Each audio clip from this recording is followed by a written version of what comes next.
Joining me right now is our friend, Washington Congressman Adam Smith. He is the ranking member of the House Armed Services Committee. Before I get into some nuts and bolts with you, may I ask you your response to your reaction to the president's post on Truth Social this morning?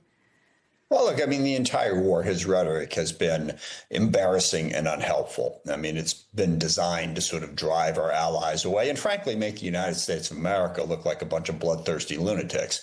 So, no, his language does not help anything.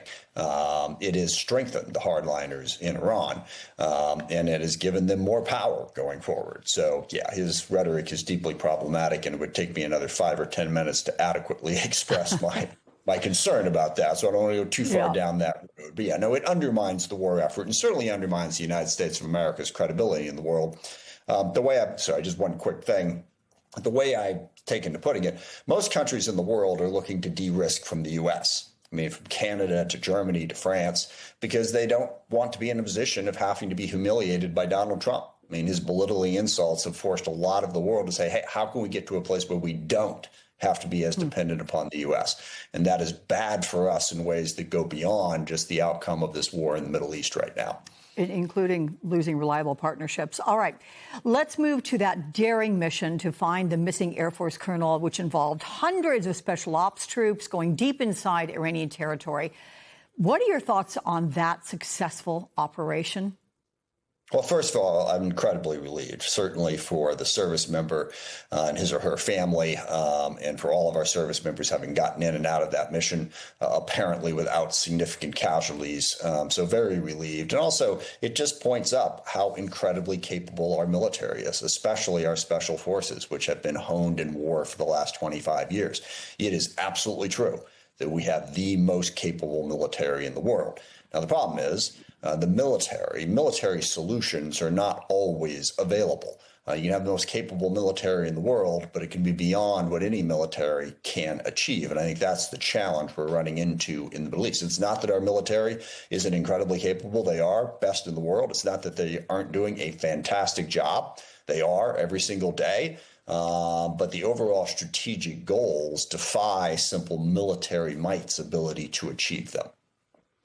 Congressman, when the president makes those threats, as he did in that tweet that you and I discussed earlier, and he talks to the Wall Street Journal and he says there will be no bridges, there will be no power plants on Tuesday if Iran does not reopen the Strait of Hormuz. How much do you worry about the president following through on this threat? He hasn't necessarily before. He buys himself time. But does this feel different? Yeah, no, I've been worried for some time now because the president's not going to be able to achieve meaningful success, or certainly hasn't to date. I mean, they've focused a lot on what we have destroyed. And yes, we have unquestionably degraded Iran's military capability in destroying their navy, missiles, and all that. But Iran doesn't have to have all of that. All they have to do is survive and be able to threaten us in the region. And they have. So what now? You can keep blowing up all these targets that give you tactical victories but don't lead to a strategic change in Iran's behavior, or you can desperately try to escalate by hitting more targets.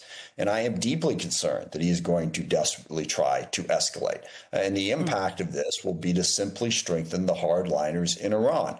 One of our main points in all this is that we're supposed to not be against the Iranian people.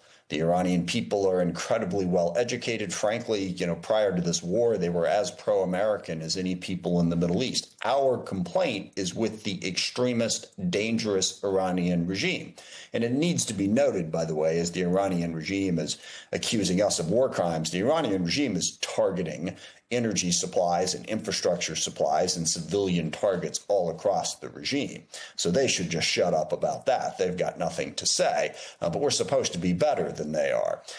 So, yeah, I am deeply concerned that the president is going to desperately try to escalate this to accomplish the major strategic change in Iran that he hasn't been able to accomplish yet. I don't think even escalating it will accomplish that. It'll just up the cost of the war and make this quagmire even worse than it already is.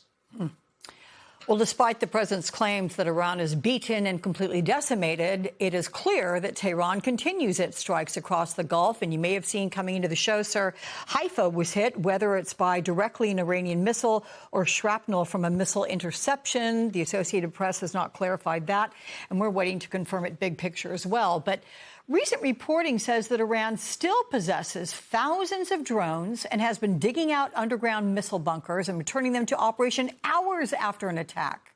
So how do you square these reports and the strikes that we all witness with the president's claim that this war will be won in a couple of weeks? Yeah, the president is making remarkably ignorant, idiotic statements, and it just sort of shows how clueless he is about what's going on. And we've learned this lesson. I mean, we had a 3-month bombing campaign against Yemen a year ago. And again, really, really talented military. We had good intel. We had good targets. We hit them hard, knocked out a whole bunch of missiles. And their ability to reconstitute that quickly was on display. We saw it. Yeah, apparently it is not that difficult to make a missile or to make a drone. So the ability to eliminate someone's ability to threaten you is really low. And okay, so they can't hit you with, I don't know, 2,000 missiles. Now they can only hit you with 1,000. You know, that is not what we are looking for in this conflict. And this is something we should have understood going into this. Yeah, we can degrade them. But what's going to be the strategic gain of that, and what's going to be the cost? And I always felt the strategic gain in terms of fundamentally changing Iranian behavior was going to be very low, and the cost was going to be very high. We've seen the impact on the global economy, on our gas prices.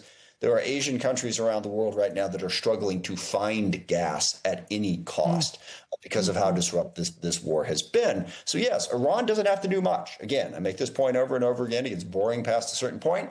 All Iran has to do is survive and be able to threaten us. And that means all they got to do is be able to make some drones and some missiles, which aren't that hard. And we're seeing it right now. So the only way out of this is some kind of negotiated settlement. But that negotiated settlement gets harder and harder with the president's rhetoric and his tactics. Washington Congressman Adam Smith, sir, thank you very much for your time. Appreciate you as always. Thanks, Alex.